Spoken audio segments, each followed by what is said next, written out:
Welcome to HD Nation, your guide to the best in HD content, the best in home theater gear, no matter what your budget is. I'm Patrick Norton. And I'm Robert Heron. We've got a lot of great stuff coming up in today's show. We are going to finally talk about our latest ultimate Blu-ray ripping thing. Like if you want to get your Blu-rays on your server to watch them in every system in your house, because you paid for the Blu-rays, right? And you're not going to post them online because you're not a jerk, you're not a thief and weasel. Speaking of... I was just saying, that's a lot of data to deal with, too, if you're talking about ripping Blu-rays. But we'll get into that. That's a whole other conversation that we're not going to get into.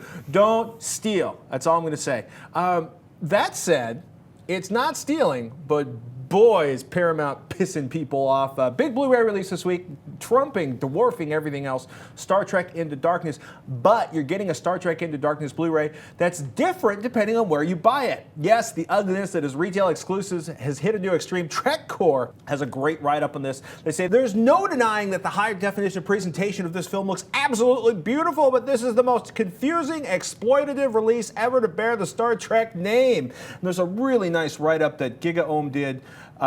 Liz Shannon Miller kind of condensed it. GigaOM points out, look, the primary issue is the retailer exclusive. Different versions of the film being packaged with different sets of special features depending on where you buy the film once it's available today, September 10th. This means you get an entirely different set of behind-the-scenes featurettes if you buy the film from Target versus Best Buy, and that's only within the United States. Other international releases feature additional features and visual options. A German edition might have IMAX formatted footage. And what makes it even worse, this right? Is wacky. So you could spend $100 to get all of the different special features. By the way, the legendary shower scene of our favorite modern interpretation of Sherlock Holmes. Yeah. That's apparently is nowhere. Apparently no deleted scenes. And the only way to get an audio commentary is to buy the freaking thing on iTunes. Paramount, you're cruel. That's all I'm going to say. If you want to get all the special features, you're going to have to buy like $100 worth of Blu-rays, and you still won't get an audio commentary. That's too much work for a consumer to go through, to jump through hoops like that. For me, that just encourages me then to say, you know what, I'm going to be on the lookout then for either the next version of this movie when it gets re-released with all the special features I want in one concise package, or find that online retailer who's not going to do one of these exclusive deals. Give me everything if that's what I'm looking for. Otherwise, I think if you're going to cut content out of a release, either a version for a particular retailer or whoever, that should come with cost savings involved as well. That would be my hope. It turns out there may be an Australian version of Star Trek Into Darkness that includes the 2 deleted scenes, including the Benedict Cumberbatch shower scene that was teased on Conan earlier this year and apparently had people really excited. But yeah, it's crazy. Not the way to do it.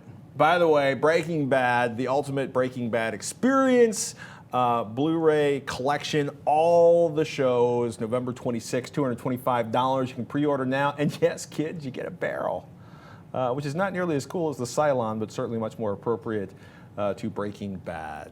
I want one. I want a barrel. Do you want the barrel? You're always into the novelty. I will wait for the sale on that collection. It's going to be, Then I'll make my move. 2-hour documentary, photos of memorabilia, the usual sort of ridiculous mayhem that are around these box sets. But if you want all of the high-definition releases in full 1080p high-res glory, that's the one. And you get a barrel, too. I love having collections to be able to watch just a whole series at once, or probably not in one sitting, but just to be able to go back to back to back. And that's the other thing I love about streaming online content too, where they have whole seasons, but having a box set too, especially in the best current format we have as far as video and audio quality, that should be a treat. I will say I'm loving the fact that Netflix is dropping the entire season at once. I'm never going to sleep again if they keep doing that. Getting things back to Blu-ray, an HD Nation viewer named Daniel wrote in asking us about the optimal archive formats for his DVD and Blu-ray collection. He writes, I'm currently sitting on 12 terabytes of hard drive space, my home theater PC for DVDs and Blu-rays, my own legally owned disc, well done, and was wondering, what would be better to do? Rip the ISO as a whole, as a sparse file, or transcode just the main video? Daniel in Edinburgh, Texas. Yeah, well, for one thing, ISO files. Basically, we're talking about the International Organization for Standardization. They have a standard for CDs, then that name kind of ISO, basically an ISO image file, carries over to if you're going to basically do a complete copy of, take everything on the disc, place it into one archival format, Yeah. and then be able to manipulate that, either to play it back directly in certain players, or to, if you want, stream it to your software player. Or you could even, I guess, if it's small enough, or if you had a large enough Blu-ray disc, you could reburn that. But it is everything on the disc, including all your extras and other content. So if you're really into saving the whole thing, or if you're uncertain of what you're going to be doing down the road as far as conversions or what you want to really save, do it. Keep the whole darn thing. Do it as an ISO file. You are going to end up with large file sizes, 30 to 40 gigabytes for a lot of movies nowadays. And your playback options for that ISO file may be limited. Because basically you need something that's going to recognize the ISO file, unpack the ISO file, and play it and pretend the ISO file is a Blu-ray.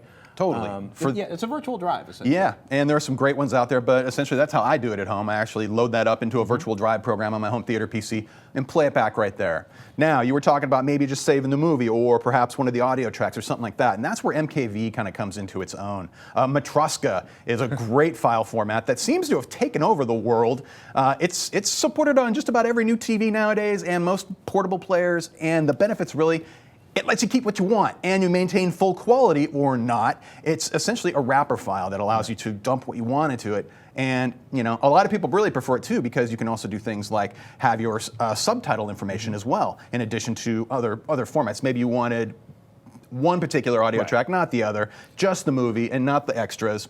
That's really where you get the benefit of an MKV file being able to just... It can create issues, though, because there's a lot of playback hardware that is otherwise perfectly functional that'll play an MPEG-4 or an MPEG-2 file all day, but will hit an MPEG-4 or MPEG-2 file wrapped in an MKV container and just go, no, I don't know what that is. So you need to figure out what needs to play it and whether you want to transcode it on the fly for those devices or just find stuff that'll play MKV files natively. Totally, and for either an MKV format or MPEG-4, which is universally compatible, Handbrake and Make MKV are two of the most popular tools out there.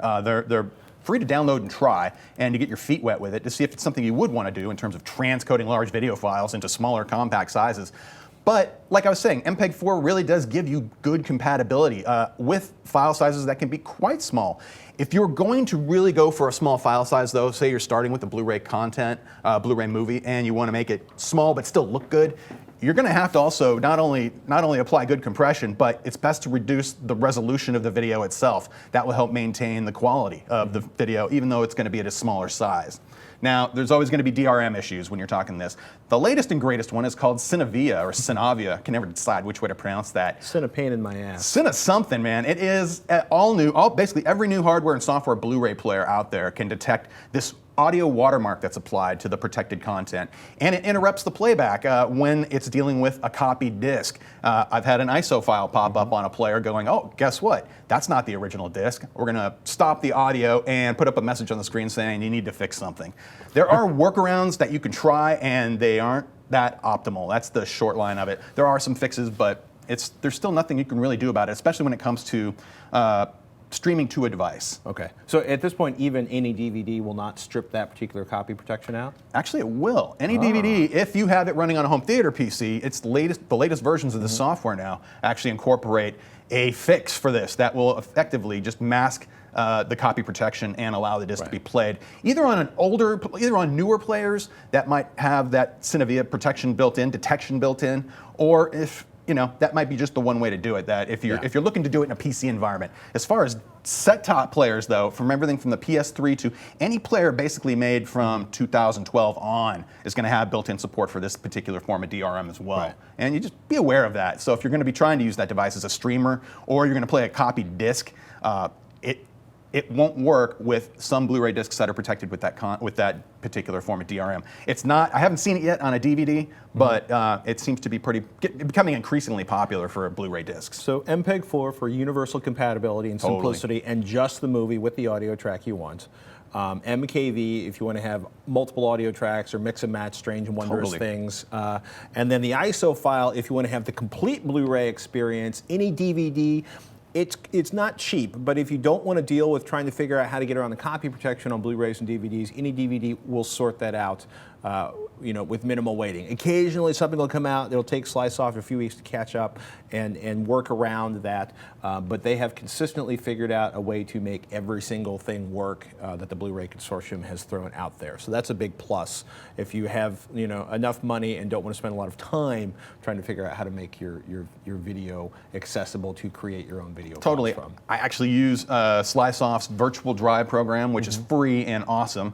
And I also use AnyDVD HD. I bought a lifetime license a couple years back, and I have never looked back since. So there you go. Although, like I said, I've run into that problem and with this particular form of DRM, and it seems to be fairly effective. And it really got a good. Vita tends to be effective. And it seems to be, especially with the PlayStation 3, that was one of the first places a lot of people started noticing it. People trying to stream content to their PlayStation 3, even if they were doing it through a media streamer. Wow. That audio watermarking is able to stick around long enough for it to get detected and then shut it down when it gives you about 20 minutes though, so it really kind of teases you along. It's like everything's fine, and all of a sudden, boom, the sound goes off and the message comes up. And So will any DVD take that Cinevia watermarking out, or is it going to stay in there? I think it's just masking it Okay. from the player software. That's they haven't specifically said what they're doing on the back end, probably because it's like a Cold War between these organizations.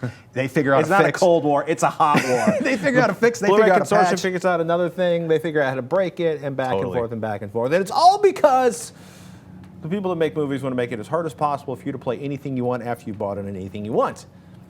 Meanwhile, we got this tweet from @MobileDom, who says, @Robert Heron, hey Robert, what software do you use to digitize your DVDs and Blu-rays? Like you mentioned, a lifetime subscription to AnyDVD HD. Yeah, and the fact that it does so much, I mean, in terms of just allowing me to archive the discs I want, this is specifically for me. It's just doing it as an ISO file format. I'm not doing this to just extract a movie or anything like that. I'm doing a whole disc copy because I'm still at that point where I don't know what I want to do down the road. I'd rather just have the whole disc there if it's something I own and love, and I want to be able to have that not only for accessing in my home theater room, but also maybe I want to create a portable format that'll go on my phone or something like that. Yes, you can usually find a digital download or something like that to add to your phone, but I find I've got the hardware and software to do it and to make very good-looking copies of. Sometimes better copies than what's available. That's what I found. Some of the digital downloads have been less than spectacular as far as quality goes. AnyDVD will also let you use non-HDCP monitors. Not so much of an issue nowadays, but if you have an older projector or monitor that's still in good shape, especially expensive projectors, it can help solve that. And then basically, once you access, you go from, you unlock the disc with AnyDVD, Totally. and then will Handbrake actually access that to create an ISO, or is that something where you use different programs? I could do it that way. If you're familiar with the file format layout of a Blu-ray disc, you could probably find the main movie track and go ahead and encode that directly because AnyDVD is handling the decoding of what's going on. Otherwise, I just simply create the ISO file using AnyDVD HD, and then once that's there, I can either mount that locally, or in this case, it's sitting on my NAS, and that streams off to my home theater system that then does the playback there. And that's also the thing I love really about doing an ISO file too is audio quality. I get full lossless audio formats that are the rage with all of the new Blu-ray movies, and I'm not sacrificing any of that. And I love it. I love having that streamed content show up on my player, and then my AV receiver goes, oh, that's Dolby True HD or DTS HD Master Audio, and I have not lost a thing by doing it that way. And the discs are safe in a locked box in a storage container. So that's the other thing too. My library is well protected that way. So will make MKV, will that actually decrypt the data from the disc, or do you need to unlock the disc before make MKV will do it? It did have decryption built into it, and it was supposed to be free throughout its beta, which it's been in beta forever, by the way. It's an interesting file, or an interesting program that's been around for quite a while, and by all accounts, it's the program to use for creating your own MKV files. I will say that Handbrake also has an output to MKV option as well, and it's good for converting between MKV and MPEG-4. If you're going back and forth, maybe you need to do a quick conversion, although that's really dependent on things like CPU speed and hard drive speed and other things like that. But great options, though, either way. All right. Ladies and gentlemen, last week we covered overscan and sharpness in our DIY HDTV home calibration guide. This episode, Robert is going to talk about brightness and contrast. I thought we never touched contrast. Oh, you really don't have to mess with it much. You know what though? All TVs provide a basic set of controls that can be used to adjust picture quality, and the two most important to me anyway, and considering most professionals out there, are brightness and contrast setup. When you properly set up both of these, the brightness and the contrast controls, you're maximizing contrast and picture and detail as well. Really, it's the two most important settings for that reason alone. You want black as dark as possible without losing detail, and you want to make the whites as bright as possible without sacrificing detail as well. Now, the pre-prep for your TV, if you don't know what's going on, find the reset control and just reset the darn thing. And pick a good preset to use. different picture presets can have different influences on what the picture's going to look like. You want to pick one that lets you manipulate the controls without having to do a lot of work, or to be fighting other settings in the TV that might be enabled with certain presets. Stick with things like movie mode or user mode that's fully programmable, lets you just go through everything and turn things on and off. Generally speaking, though, I think we'll dig right in. We're still using the AVS HD 709 disc that you can download for free, which showed you last week where you can find that out. Now, for brightness setup, you really want to do this ideally in a dark room, although there are different patterns you can use if you're in a room with more common lighting, if you're in a more brightly lit environment. Also, some TVs don't show below black information, and I'll get into that in a minute. And here, let me just fire up this test pattern here real quick. Now, this is an all-in-one test pattern in the sense that it provides the black level setup or the brightness setup right in the middle, and the top and the bottom represent your contrast setup for basically adjusting how bright can you make it without losing detail. Now, there are fine light shades and then the fine dark shades right here in the center. And for doing the brightness setup, you're now going to basically bring up the brightness control. The key with this is there is a reference black level, and that's magical level 16. Now, for all video sources that you will look at, I'll crank this way up. Whoa. Yeah. Too bright, too bright. Totally. Now, when you're setting up the brightness control, the thing you want to do is basically crank it up till you can see most of these test patterns as far as the center section goes. If you can see below level 16, that's not a bad sign, but you'd want to turn it down until 16 disappears, but say 17 is still visible. That's kind of a trick, and it's good to do this, like I said, in a darkly lit room. Hey, too far. Oh, that's perfect. It can get really dark. Now, you don't want anything to be in what's reference black. I can see 16 again. Yeah, so just turn it down just a notch or two. Now, on a plasma display, if you're adjusting it, you'll actually see a little bit of noise in the darkest pattern if there's any signal at all going to it. So if you're still seeing little bits of noise in the darkest shades and you want to get to black, maybe on reference 16, keep turning it down a little bit until the noise disappears. And then if you're still seeing a little bit of noise in 17, 18, 19, that's okay. That might be just normal. Also, for 17 in particular, if your TV doesn't show this below black, what they call below black information, stuff that's 16 and lower, go ahead and just crank it all the way up and then basically turn it down until 17 disappears and then turn it back up until it just barely becomes visible. And that way you're getting it pretty close, even though your TV might not be configured right for either the player or the TV might not be configured right in terms of its black level setup. So that's just one quick thing you can do. This is critical because a lot of times what is a correctly calibrated TV seems darker than we want it to be. It can be. In most cases, in a lot of cases, either people have never changed the original settings as they came from the factory or out of the store, which is automatically almost always going to be far much more bright than any standard would want. The vivid mode or the dynamic picture mode on all TVs, it's made to basically turn down the black level a little bit, lose some of the darkest detail, and then crank up the brightness or the contrast in this case, crank it all the way up so that it's producing the most punchy picture possible. Because that could be the television that ends up in a wall of televisions at your local big box store. But you're also just going to end up with something that is sacrificing detail and might be hard on your eyes in terms of seeing it in a darkened room. It's not necessarily the best place to go. However, for daytime viewing in a bright room, maybe you got a party going on or something, turn it up. Go to vivid mode them. This is for if you just want to double check what you're doing. I'm just saying, a lot of people that calibrate a TV, they think it's a little too dark. Give it a week or two. Watch some movies. You might find you like it a lot better. Contrast-wise, very similar. We're going to look at the brightest lines again, and essentially, you're going to turn this up as high as it'll go without distortion. And in this case, yes, and they are interactive, by the way. When you adjust brightness and contrast, go back and check the other one. Right. They do influence each other. In the case of white levels, though, I've cranked this all the way up to 100%, and I'm still seeing detail almost all the way to the very, very lightest shades of gray. That's pretty good, although you can get some discoloration if you turn it up too high, or if it starts to just disappear, turn it down. And I typically, on just about any TV, I won't go above, say, 90% of whatever the contrast levels are available to me. There you have it. Yep, all good. And with these, basically, you are adjusting to the most important picture qualities in a TV, and it's not only maximizing contrast, but it's also it's ensuring that you're seeing not only the darker details that you should be seeing, and making the shadows that should be nice and black, inky dark, but also the bright detail as well. If you crank up contrast on some TVs too high, clouds can suddenly become indistinct. It's just like a blob of white, and that's not what you're going for. You're going for just accurate picture representation.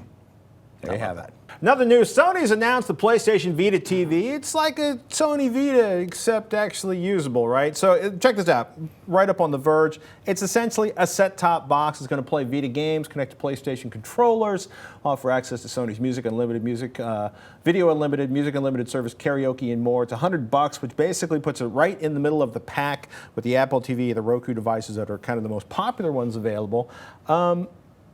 I got some people who love the Music Unlimited service from Sony. They just they think it's a great music site. Is that your cousin that used to work for Sony? Yeah, he doesn't work for them anymore. He has to actually pay for everything now. Do you know anybody else that's ever used that service? No, not off the top of my head. Yeah, I thought so. But if you're a big Sony fan and you love the PlayStation controller, there's a set-top box for you for $100. Nice. I'm just saying. Hey, the annual IFA Electronics Show in Berlin is wrapping up. I think it's wrapping up tomorrow. And for the major display manufacturers out there, OLED-based HDTVs continue to attract eyeballs with that saturated, contrasty imagery. What caught my attention this year was the show's push to offer, basically not the show, but the manufacturers pushing to offer larger OLED panels at higher resolutions. We're talking Ultra HD OLEDs, anyone. LG demonstrated the world's largest, in quotes, 77-inch curved ultra high definition OLED. No word on if or when it will arrive in stores, but I'm going to put this out there and say it'll probably be at CES come January. Samsung also demonstrated a prototype 4K OLED screen, as did Panasonic, as they're working in collaboration with Sony, who had demonstrated a 4K OLED prototype at CES last year, or earlier this year, I should say. It was just one of my favorite displays of the whole show. I think I called it luscious. Crazy. Yes, several times. Samsung also showed off a 31.5-inch Ultra HD monitor, no price or availability, but with a desktop monitor offering nearly 140 pixels per inch. That's some desirable eye candy. And this is coming hot on the heels of what Sharp was doing with their 31.5-inch 4K or Ultra HD screen as well. And more importantly, we've got an HDMI 2.0 spec that uses the same plug and the same cable to deliver 60 hertz Ultra HD resolution. It's nice. Or refresh rates. Well, 4K resolution, 60 hertz refresh rates. That will make gaming useful on 4K monitors. Can't I wait. hope. It should be good. Can't wait. Can't wait. That's good stuff. All right, that's it for this episode of HD Nation. Please subscribe. You can find us at revision3.com/HDNation. Hey, and please email us your comments, questions, or suggestions, or post them right down below. And until next time, thank you for watching.